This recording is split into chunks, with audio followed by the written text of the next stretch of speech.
বিলাল বলেন আসসালাতু খায়রুম মিনান নাওম, ঘুম হইতে নামাজ ভালো।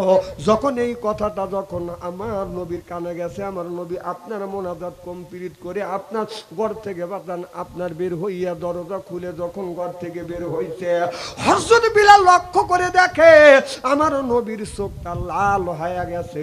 হযরত বিলাল বলে ইয়া রাসূলুল্লাহ, ইয়া হাবিবাল্লাহ, আমার মনে হয় আপনি রাতে একটুকু ঘুমান নাই। আমার নবী বললে বিলাল, আমি রাতের বেলা ঘুমাই নাই, তুমি কেমন করে বললে আনুমানিক করতেছো? বিলাল বলে ইয়া রাসূলুল্লাহ, ইয়া হাবিবাল্লাহ, আমি আনুমানিক করতেছি না গো নবীজি, আমি সে দেখছি আপনার চোখটা লাল হয়ে গেছে গো নবীজি, আমার আপনার চোখটা লাল হয়ে গেছে গো নবীজি। আমার নবী বলে বিলাল রে, আমি নবী সারা রাত দাঁড়িয়ে দাঁড়িয়ে নামাজ পড়েছি, চিল্লাইয়া কোন সুবহানাল্লাহ। বিলাল বলে ইয়া রাসূলুল্লাহ, ইয়া হাবিবাল্লাহ, ও নবীজি, আপনি তো গুনাহ থেকে মাসুম, আর নবী রাসূল থেকে গুনাহ থেকে মুক্ত, আর আমরা মানুষ গুনার সাথে বাদান যুক্ত। প্রত্যেকটা নবী রাসূল গুনাহ থেকে মুক্ত, আর আমরা মানুষ গুনার সাথে যুক্ত। নবীজি, আপনার এত ইবাদত বন্দেগী করতে হবে কেন? এবার আমার নবী চোখের পানি ফেলে দিয়ে কান্দে। বিলাল, এই প্রশ্ন কেন করলে? বিলাল বলে ইয়া রাসূলুল্লাহ, ইয়া হাবিবাল্লাহ, আপনারে তো আল্লাহ গুনাহ লিখবে না, আপনারা তো বেগুনাহ মাসুম, আপনার তো গুনাহ নাই, তারপরে এত আল্লাহর ইবাদত বন্দেগী করতে হবে কেন? এবার আমার নবী বলে বিলাল, আমি আল্লাহর ইবাদত করি, আল্লাহর বন্দেগী করি, আল্লাহকে স্মরণ করি। আমার আল্লাহ এই পৃথিবী মানুষ বলে সর্বপ্রথম আমাকে তৈরি করেছে। মানুষ বলে সৃষ্টি করবার পরে, মানুষ হিসেবে সৃষ্টি করবার পরে সুন্দর আল্লাহ মাথা দিয়েছে, চোখ দিয়েছে, নাক দিয়েছে, এরপরে হাত দিয়েছে, পা দিয়েছে। চোখ দিয়ে দেখার জন্য, তামাম পৃথিবী দেখার জন্য একটা চোখ দিয়েছে। নিজের মনটা ভালো রাখার জন্য বউ দিয়েছে, ছেলে মেয়ে দিয়েছে। আমি আল্লাহর শুকর আদায় করতে কি পারবো না? চিল্লে এখন সুবহানাল্লাহ, নারে তাকবীর। তাহলে ইবাদত করব আল্লাহকে, আল্লাহ যে নিয়ামত গুলি দিয়েছে, আল্লাহর নবী বললেন এই নিয়ামতের শুকর আদায় করতেছি। সুবহানাল্লাহ বললেন না? আর আমরা নিয়ামতের শুকর আদায় করি, কোন শুকর আদায় করি? জাতির পিতা। নাউজুবিল্লাহ, এটা জোরে কর। জাতির পিতাকে গুরু এখন না, জীবন ভরা তাকে বাপ বাপ করছেন, আজ বাপ কতি কি হয়? না না, যাক বাপ বাপ করছেন, এখন বাপ বাপ কও, এখন বলতেছ জাতির পিতা। এদিন বাপ বাপ করছে, অমুকে বাপ।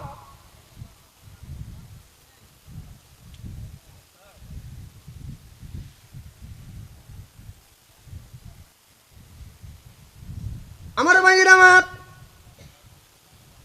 ভালো করে লক্ষ্য করে শুনুন। কি খারাপ লাগতেছে নাকি? চোখ টিপে টিপে করে লাভ নাই, আর ভয় নাই না। আগে তো খালি ডাক দিতেন, হ্যালো আব্বু আসেন, মানে তোমার তো মুরদে কুড়াই নাই কে, আব্বা ক্লিয়াইছে, আব্বারও এখন ভয় পাচ্ছে। এক বেলকুচিত 13টা, ইনাতপুর 13টা মরছে, 13টা মরছে, আবার সামনে আসবে। ওখানে ভয় আছে, জানে যেই মা আমার আগে দিয়ে মা ডাঙায় পার হয়েছে, আমাদের সাগরে বাসাইছে। দেখ কেবা থাকে দিবে হারুন, তুমি মানুষের ডিম দিছে, এখন তোমাকে ডিম দিবে হলো হাঁসের ডিম। তুমি দিছো তো মুরগির ডিম, তোমাকে রাজহাঁসের ডিম দিবে। এখন থাকো। আর তোমার বেতন হলে 1 লক্ষ টাকা, আর 36টা বাড়ি করছে তোর বাপের টাকা দিয়ে।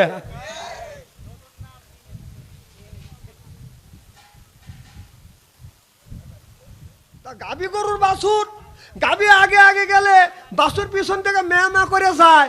আবার গরু সামনে যদি কুকুরের বাচ্চা, শ্রীগালের বাচ্চা যদি আসে, ওই গরু হুঙ্কার দিয়ে ওই বাছুরে বাঁচানোর জন্য আসে। আর এমন লোকে মা করলি, মা ঘুরেও তাকালো না।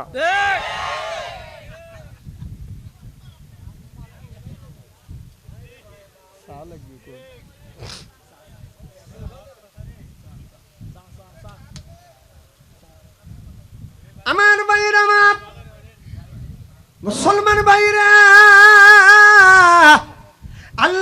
নবীর প্রিয়ম্মতেরা ভালো করে লক্ষ্য করে শুনুন। একটা গ্রামের মধ্যে আপনার একটা গ্রামের মধ্যে যদি একটা গ্রামের মধ্যে একজন দুইজন যদি আল্লাহর ওলি, একজন তিনজন যদি আল্লাহর ওলি থাকে, তিন চারজন আল্লাহর ওলি থাকার পরেও গ্রামটাকে বাঁধানা সব মানুষকে আল্লাহর ওলি বানাইতে পারবে না। কথা বুঝতেছেন না? গ্রামের মধ্যে যদি 5,000 লোক থাকে, 50 জন আল্লাহর ওলি হলে বাঁধানা আপনার 5,000 মানুষকে আল্লাহর ওলি বানাইতে পারবে না। আর গ্রামের মধ্যে যদি আপনার একের থেকে দুইজন যদি চরিত্রহীন বাদান যুবতী থাকে, একটা চরিত্রহীন যুবতী গ্রামের মধ্যে আপনার 5,000 মধ্যে 4,000 মানুষের ঈমান নষ্ট করবার জন্য একজন মহিলাই বাদান যথেষ্ট।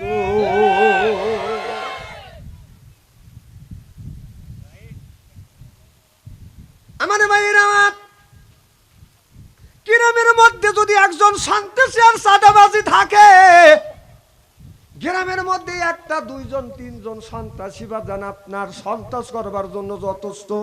আপনার 5,000 মানুষকে তছনছ করে দিবে তিনজন ব্যক্তি। এখন যদি বলে হুজুর 3জন হয় 5,000 মানুষকে কেমন করে তছনছ করে দেয়, তার বাস্তব চিত্রগুলি যদি আমি আপনাদের সামনে তুলে ধরি, আপনারা বলবেন হুজুরা রাজনীতি শুরু করলো। রাজনীতি আমরা করি না, কোরআনের মধ্যে বাদান রাজনীতি আছে না? না। এখন আল্লাহ বললেন ওয়াজা আল্লাহ লিল মুত্তাকিনা ইমামা, একটা আপনার গ্রামের একটা ইমাম বানানোর জন্য, ইউনিয়নের ইমাম বানানোর জন্য আপনার একটা ভোটাপিটি করতে হয়। কথা বুঝতেছেন না? ভোটাভুটি করবার জন্য যদি একজন যদি মহিমার খায় দাঁড়ায়, গ্রামের মধ্যে 3জন সন্তান যদি বলে, সন্তান যা বলে ওই জায়গা ভোট দেওয়া যাবে না, মহিমার খা ভোট দেওয়া যাবে না, বাস মা খাট ভোট দে, ভবিষ্যতে যেন তোদের বাস দিবের পারি। আমার দেশে তাই হয়ে গেছে। কয়জন গেছে গ্রামের? কি সব 5,000 লোক থাকলে 5,000 লোক যা কি আপনার সিল মেরে নিছে নাকি? ওই 2-3 জন চানছে। কয়জন? দুই তোরা যে আপনার এই 15 বছর চামচেগিরি করলি, এখন কার চামচেগিরি করবি? হ্যাঁ, এখন কার চামচেগিরি করবি? এখন এখন ওই সমস্ত আন্ডা বাচ্চা বোঝেন? যখন আল্লাহ সর্বপ্রথম জিন জাতির আগে এক জাতি তৈরি করেছিলেন, তারপরে জিন জাতিকে তৈরি করলেন ইবাদত করবার জন্য। এই জিন জাতি দুনিয়ার বুকে এসে লয়তানি শয়তানি চুরি ডাকাতি বদমাইশি সন্ত্রাসী চাঁদাবাজ সব করা নিল। এমনকি ওদের মধ্যে 2 থেকে 3 জন নবী পাঠাইছিলেন, তাদেরকে ওরা হত্যা করল। আল্লাহ ওদের উপরে বেজার হয়ে আল্লাহ ঘোষণা দিলেন, হে ফেরেশতারা, জিন জাতি যেখানে আছে সবকে মারে শেষ করে দাও। সব মারে শেষ করে দিল। 2-4টা আন্ডা বাচ্চা ছিল, ওই আন্ডা বাচ্চা আবার গোটা পৃথিবীর ভিতরে আবার বিস্তার লাভ করেছে। এই আন্ডা বাচ্চা থাকার পরে তারা আবার ছাও তোলাইছে, ওইখান থেকে বাচ্চা হয়েছে, তাদের আবার বিয়ে হয়েছে, আবার বাচ্চা হয়েছে। এরা মাঝে মধ্যে কিছু লোকে যা জিন যা ধরে কি ধরে না। এখন যে ওই সময় ফেরেশতারা ভুল করছে, আন্ডা বাচ্চা কিছু বাঁচা রাখছিল। আমাদের কথা হলো বাংলাদেশের যাদের ভিতরে ঈমান আছে, ওই আন্ডা বাচ্চাকার বাঁচা রাখা যাবে না। যদি বেঁচে থাকে আবার জিনের মতো ওরা আবার একদিন মাথা চাড়তে উঠে গোপনে আপনার ধরবি, ওরা সার্ভিস করবি।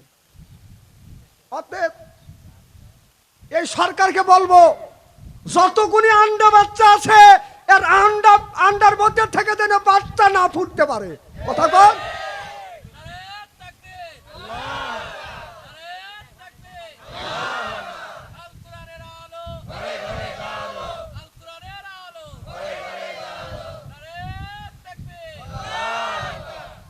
আমার ভাইয়ের আমার ভাইয়ের আমার ভালো করে লক্ষ্য করে শুনুন।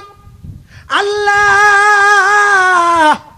মানুষকে সৃষ্টি করেছে তার ইবাদত আর তার বন্দেগী, তার দাসত্ব আর তার গোলামি করবার জন্য। দাসত্ব করা লাগবে আমার আল্লাহ। আমাদের চলনে ফরনে ওঠনে বসনে শয়নে স্বপনে একমাত্র হুকুম মানা লাগবে আমার আল্লাহ। চিল্লাইয়া কোন সুবহানাল্লাহ। আল্লাহ বললেন, বান্দা আকিমুস সালাহ, আমি আল্লাহ আমার ইবাদত করো। এবার যান উঠে যাচ্ছেন কে? উঠে গেলে গেলে আপনাকে মনে করবে যে ওই পক্ষের আন্ডা বাচ্চা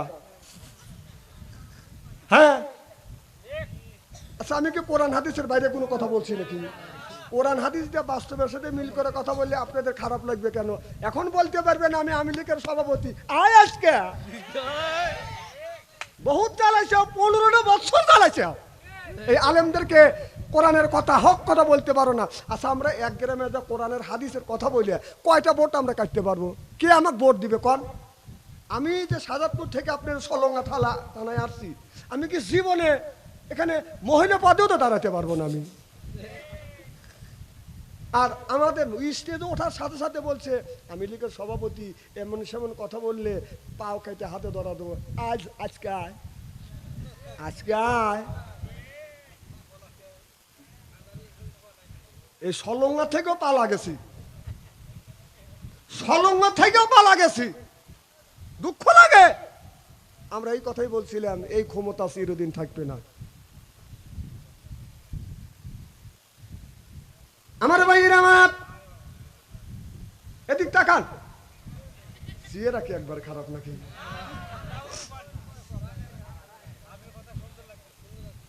ভালো করে লক্ষ্য করে শুনুন, আল্লাহর নবী আখিরি জামানার পয়গম্বর মুহাম্মদ রাসূলুল্লাহ সাল্লাল্লাহু আলাইহি ওয়াসাল্লাম তার বিবি আয়েশাকে নিয়ে বাজান ঘুমিয়ে আছে। আমার নবী গভীর রাত, আমার নবী রাত 12টার পরে বাজান মা আয়েশার আপনার আয়েশার ঘরে শুয়ে আছে, পাশে শুয়ে আছে। আমার নবী যখন উঠতে চাচ্ছে, মা আয়েশাকে বলছে আয়েশা রে আমি কিন্তু তোমার বিছানার থেকে উঠতে চাই। কোনো বিবি চায় না স্বামী আমার বিছানার থেকে কাছ থেকে ফাঁকে চলে যাক। এবার মা আয়েশা বললেন ইয়া রাসূলুল্লাহ ইয়া হাবিবাল্লাহ আমি আপনাকে পছন্দ করি গো নবীজি, আমি আপনাকে পছন্দ করি, আপনার কথাও পছন্দ করি, আপনার কাজগুলো আমি পছন্দ করি। যেরকম সুবহানাল্লাহ। মা আয়েশা বললেন আমি দেখলাম আমার নবী ঘুম থেকে উঠিয়া সুন্দর করে ওযু দিয়ে আমার নবী নামাজে দাঁড়িয়ে গেলেন। আমার নবী নামাজে দাঁড়ালেন, মা আয়েশা বলেন আমি দেখলাম আমার নবী নামাজে দাঁড়িয়ে আছে আর বাদাম রুকুত যায় না। মা আয়েশা বললেন আমি চিন্তা করলাম আমার নবী মনে হয় আর রুকুতে যাবে না, অনেক সময় দাঁড়িয়ে আছেন, লম্বা বাদাম নামাজে দাঁড়ালেন। এরপরে আমার নবী আল্লাহু আকবার বলে যখন রুকুত চলে গেলেন, মা আয়েশা বললেন আমি লক্ষ্য করে দেখলাম দীর্ঘ সময় আমার নবী রুকুতে আছে আর মনে হয় রুকুত থেকে আমার নবী উঠবে না। আবার দেখা গেল আমার নবী যখন বললেন সামি আল্লাহু লিমান হামিদা, যখন এই বলে রব্বানা লাকাল হাম বলে বাদান দাঁড়িয়ে গেলেন, আমার নবী আর সিজদায় যায় না। মা আয়েশা মনে মনে চিন্তা করতেছে মনে হয় আজকে আমার নবী আর সিজদায় যাবে না। দীর্ঘ সময় পর মা আয়েশা বললেন আমার নবী যখন আল্লাহু আকবার বলে আল্লাহ মহান আল্লাহ বড় বলে যখন সিজদায় চলে গেলেন, সিজদা যায় আর আমার নবী সিজদার থেকে মাথা উত্তোলন করে না। আমার মা আয়েশা মনে মনে চিন্তা করতেছেন আমার নবী মনে হয় ফজরের আগে আর সিজদার থেকে মাথা তুলবে না। কোন কোন কিতাবের মধ্যে লিখতেছে নবী এত লম্বা সিজদা দিয়েছে, মা আয়েশা সিদ্দিকা মনে করেছে মনে হয় আমার নবী মারা গেছে, পায়ে যা সিমটি কেটেছে, আমার নবী পা নড়াচড়া করেছে। তখন মা আয়েশা ভাবছে এখনো নবী আমার জিন্দা আছে, চিল্লে এখন সুবহানাল্লাহ। এরকম করে আমার নবী নামাজ পড়তেন। এরপরে নামাজ শেষে আমার নবী এইরকম করে মোনাজাত করতেন আল্লাহর কাছে কান্দে কেটে। মা আয়েশা রাদিয়াল্লাহু তাআলা আনহা মনে মনে চিন্তা করতেছে আমার নবী কাঁদতেছে। মা আয়েশা দেখতেছে চোখ থেকে পানি বের হইয়া গাল বাবা গাল মোবারক বাবা দাড়ি মোবারক দিয়ে বাদান টাস টাস করে দাড়িতে বাদান ভিজে যাচ্ছে। এমন সময় ফজরের আজান হয়ে গেলেন।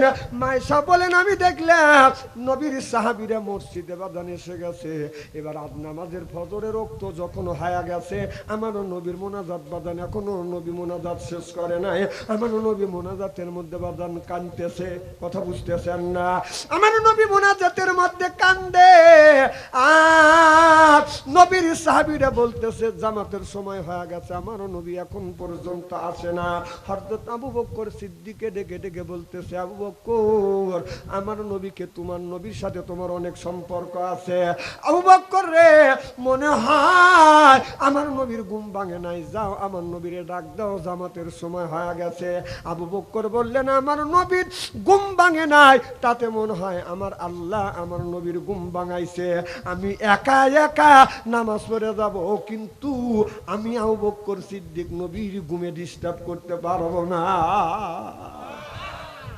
ওমরকে ডেকে বলো, আমার তুমি সাহসী মানুষ, তুমি যাও আমার বিশ্ব নবীকে ডাক দাও, জামাতের সময় হয়ে গেছে। হযরত ওমর বললেন, আমি সাহস হতে পারি, কিন্তু আমার নবীর কাছে যায় আমার সাহস থাকে না। সুবহানাল্লাহ বললেন না? বললেন, আমার ওই একই কথা, আমি নবীর ঘুম ভাঙাতে পারবো না, আমি নবীর ঘুম ভাঙাতে পারবো না। জীবনে আমার নবীর ঘুম আমি নষ্ট করি নাই, আজকেও করব না। প্রয়োজন হলে একা একা নামাজ পড়ে যাব, কিন্তু আমার নবীর ঘুমে ডিস্টার্ব করব না। এবার বেলালকে ডেকে খাইয়া রে প্রধানমন্ত্রী, এ দেশটা দেউলিয়া বানাইছে সাবেক প্রধানমন্ত্রী। মাওলানা দেখিলে পারে বলছো রাজাকার, দাড়ি টুপি দেখলে তুমি বলছো মৌলবাদ। ও যে রাজাকারে চশমা পড়ে, রাজাকারে চশমা পড়ে করলি সর্বনাশ রে প্রধানমন্ত্রী। দেশটা দেউলিয়া বানাইছে সাবেক প্রধানমন্ত্রী, এ দেশটা দেউলিয়া বানাইছে সাবেক প্রধানমন্ত্রী। ও যে সোনার দেশটা শোষণ করলো, সোনার দেশটা শোষণ করলো, লুইটা পুইটা খাইয়া রে প্রধানমন্ত্রী। কোথায় রইল কামরুল ইসলাম, কোথায় কাদের কাকা, কই গেল সে ওই মহিলার স্যাটাং স্যাটাং কথা।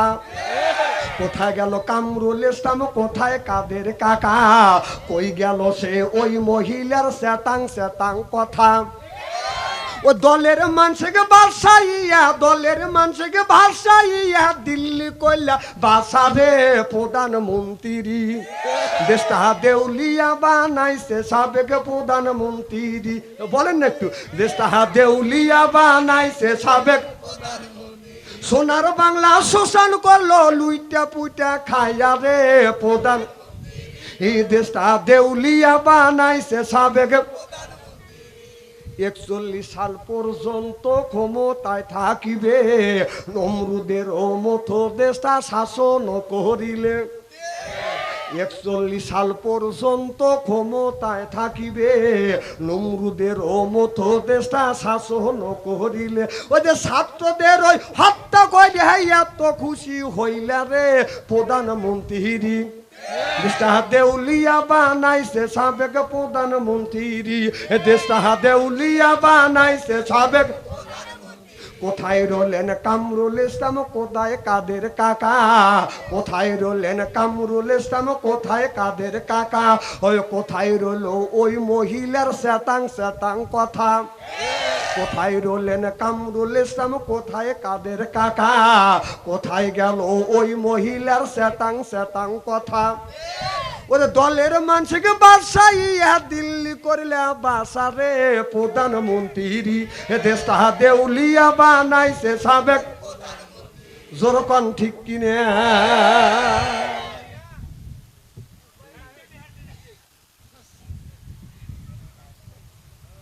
আমার ভাইয়ের আমার ভালো করে লক্ষ্য করে শুনুন, আমলের ইয়াতে শুনতে হবে বাজার।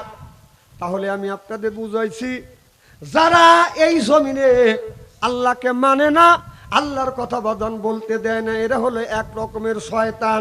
আর এরাই বুদ্ধিজীবী বলে বাদান আপনার আখ্যাত দেয়, তারা হলো বাদান বুদ্ধিজীবী। কথা বুঝতেছেন না? আমি দেখেছি আমাদের দেশের আপনার বিচারপতি ছিলেন মুরগি মানিক। কি মানিক? প্রধান বিচারপতি ছিলেন বাদান মুরগি মানিক। এই মুরগি মানিক টকশুতে বলছিল, একটা মহিলার সামনে বলছিল, আমার বিচিত একজন শট মারছে। কথা কয় না, বলে নাই তো? ওই মহিলাটা বলছিল, সাংবাদিক তো বলছিল বাম পাশে মারছে না ডান পাশে মারছে। তোকে এগুলিকে আমি কাপড় খুলে দেখাবো, তোর কেউ টকশুট যা কওয়া লাগবে এই কথা। সেই নিজে বলছিল যে কোরআনের বাকি খেয়ালনামা দিল হারস হোসেন সাইদিকে সে নিজে হাতে ফাঁসি দিছে, তাতে তিনি গর্ভবতী হয়ে গেছে। গর্ভবতী হয়েছে। কথা বুঝতেছেন না? আল্লাহর গজব পড়ছে। এই দিনই তো 7টা কলার পাতা শুয়ে আছিলি। না দাঁড়িয়ে লাগ দেখতে পারিস নেই, পলানের আগে দাড়ি মুখে রেখে কলার পাতা নিয়ে পলা বেরোছিলি। আল্লাহ কই তো কলার পাতায় শোয়া পাবলিকের কাছে আপনার ধরা খাওয়াবো। এখন তোর কোন বাপও তো তোর পাশে দাঁড়াচ্ছে না। এখন বলতেছে আমি যা বলছি ভুলে বলছি, আর কোনোদিন বলবো না। আর নাইরে বেল তোলা যায় না।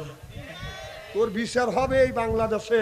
ও 140 জন আলেমের তালিকাভুক্ত করেছিল, তোর তালিকা এখন আল্লাহ করে দিছে। কথা কন, তুমি আলেমদের ভিটে কাটতে চাইছো, তোর ভিটে আল্লাহ কাটিয়ে দিছে।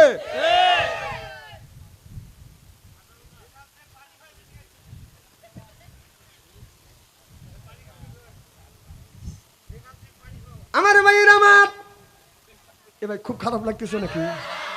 আচ্ছা হাত তুলে দেখান তো, দিকে রাগ করতেছেন কারা কারা?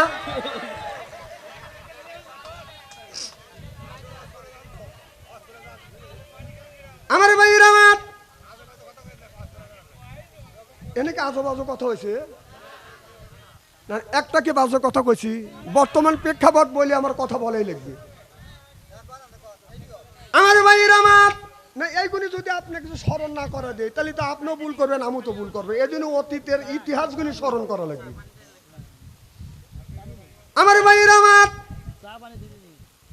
মুসলমান ভাইরে, এরাই হলো বাদান বুদ্ধিজীবী। এরা বলছে আল্লাহ, এরা আল্লাহকে মানে নাই। এরা বলছে দেয়ার ইজ নো গড, আল্লাহ বলতে কেউ নাই, আল্লাহ বলতে কেউ নাই। তারা আল্লাহ বলে নাই, আল্লাহ মানে নাই।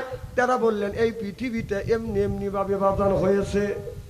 বন্ধুগণ আমার, হযরত ইমামে আজম আবু হানিফা রহমাতুল্লাহ আলাইহির জামানায় ইহুদিরা বললেন আল্লাহ নাই।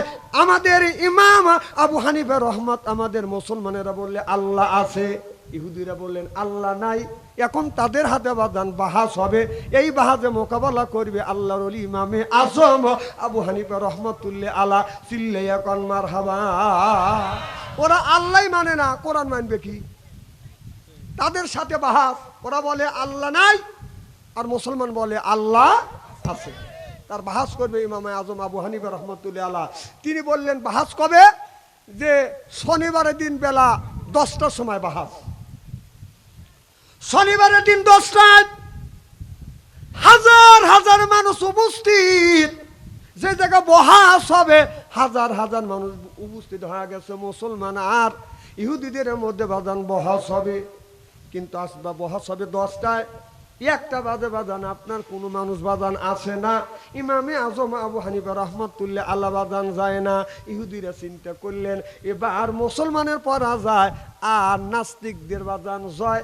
এখন মিছিল বের করবে। বেলা 1টা বাজান পার দিয়ে গেছে, মিছিল বাজান এখন বের করবে, ধ্বনি দিবে। এমন সময় আল্লাহর ওলি ইমামে আজম আবু হানিফা রহমাতুল্লাহ আল্লাহ উপস্থিত হয়ে গেলেন। ইহুদির সর্দার বললেন আপনার আসার কথায় সকাল 10টায়, এখন দুপুর বাজে 1টা পার হয়ে গেছে। আপনার সাথে বহস করব কি? আপনার তো টাইমেরই তো জ্ঞান নাই, কি বহস করব আপনার সাথে? আল্লাহর ওলি বললেন বাবা আমি কি জন্য আসতে লেট হয়ে আছে এটা তো শুনবে। বলে হ্যাঁ তুমি বলো। আমি যখন আপনাদের এখানে 10টার সময় বহাজে আসবো, আমি ঠিক 10টার সময় এই নদীর কিনারে আসছি। এসে দেখি পারাপারে কোনো ব্যবস্থা নাই, নৌকা নাই, নস নাই, বিল আপনার স্টিমার নাই, আমি পার হব কেমনে?